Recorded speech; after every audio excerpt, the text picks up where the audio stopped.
Well, AFL great Neil Daniher has been awarded the nation's top honour, named 2025 Australian of the Year for his tireless campaign to find a cure for the devastating effects of motor neuron disease. The 2025 Australian of the Year is Neil Daniher, AO. Diagnosed with motor neuron disease, Neil was told he may have less than 3 years to live. 10 years on, he's still fighting. It lit a fire within me, a determination to fight for those who are currently affected and those who will face it after me. I chose to fight because if I didn't, how could I expect anyone else to? The AFL legend and former coach co-founded Fight MND, raising millions of dollars for research to find a cure. When Australians unite, nothing is impossible. I was overcome with emotion. I'm just so proud of him. The Senior Australian of the Year, making wheelchairs for disabled children in developing countries. When my name got called out, I thought, oh my goodness gracious, can't believe it. Still campaigning the morning after. Congratulations. Yeah, thanks. I'll just say one other thing. But for $275 we can make a wheelchair. The more money we can get in, well, the more wheelchairs we can make.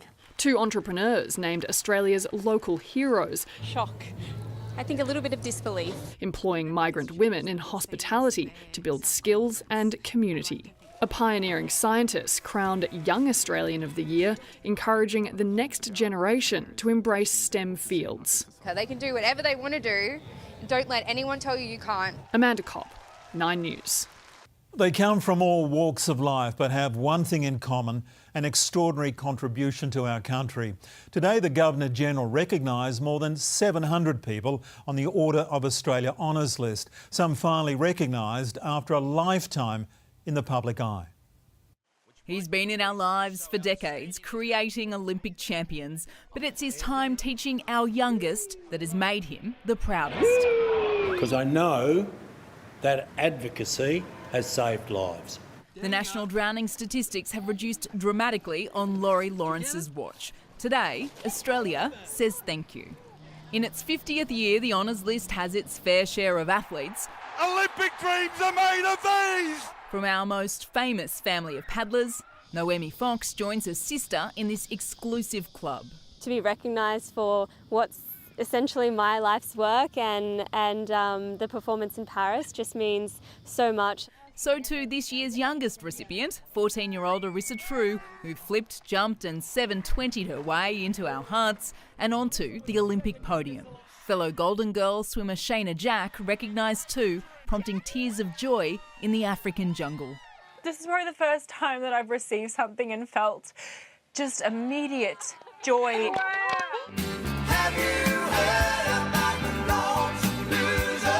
The founding member and lead guitarist of the Little River Band, David Briggs, celebrates this honour on his birthday. It's the strawberry on the pavlova of Australia Day.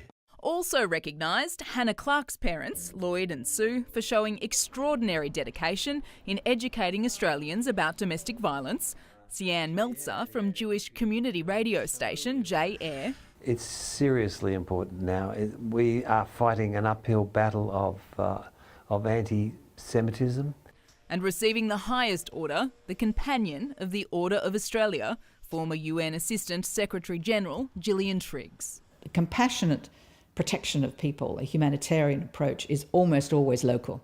Humble heroes from all walks of life who can teach us all a thing or two. Find something that you love and pursue it with every fibre in your being. Alison Petrowski, 9 News. And 37 South Australians have been recognised today with national honours. All from different walks of life, but sharing a determination to make their community a better place.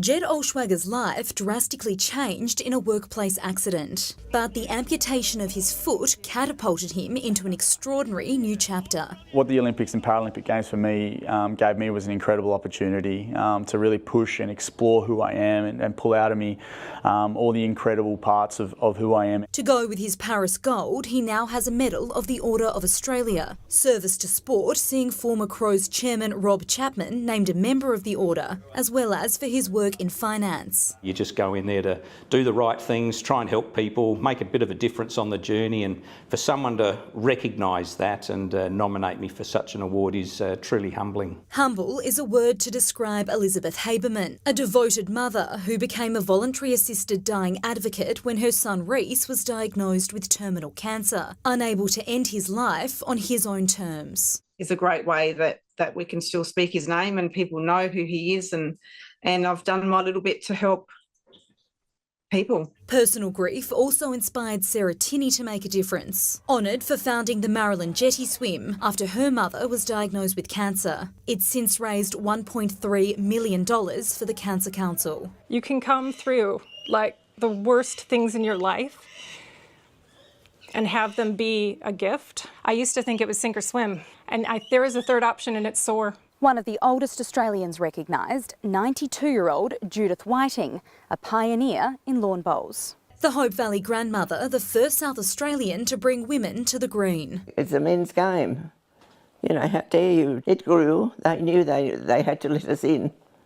And because we had good players, we had better players than some of them. Just a few of the South Australians who've all made our state a better place. April Cretan, 9 News. AFL legend Neil Danaher is the 2025 Australian of the Year, honoured for his remarkable fight to find a cure for MND. He's been living with the disease he calls the Beast for more than a decade and has raised millions of dollars. More from Lana Murphy. He's always been Melbourne's man, but now Australian of the Year is Neil Danaher, AO. From AFL legend to MND fighter, Victorian, now Australian of the Year. For Neil Danaher, it's still not about him. It belongs to the entire MND community. Honoured in Canberra last night, the Danaher Dream Team landed back in Melbourne this afternoon. He just dreamed of playing footy, and now here he is at 63. He was diagnosed in 2013. We didn't think he was going to be here. When he was diagnosed 12 years ago, Neil was told the average life expectancy was 27 months. It lit a fire within me, a determination to fight for those who are currently affected and those who will face it after me. He co-founded Fight MND, which has raised $115 million, brought 15 clinical trials and 34 new drugs to Australia. And of course, the big freeze. Here he goes! There's not a person in Victoria who doesn't know what MND is now. Everyone would want to have a bit of Neil Danaher spirit inside of them, you know. In the face of adversity, he's just so courageous. He's an exceptional human. Has shown inspiration and has shown an incredible commitment. Neil is determined to use this honour to continue to travel the country and raise more awareness and more funds for Fight MND. He says his physical limitations won't stop him. The mark of a person isn't what they say, it's what they do. And this man isn't done yet. Lana Murphy, 9 News.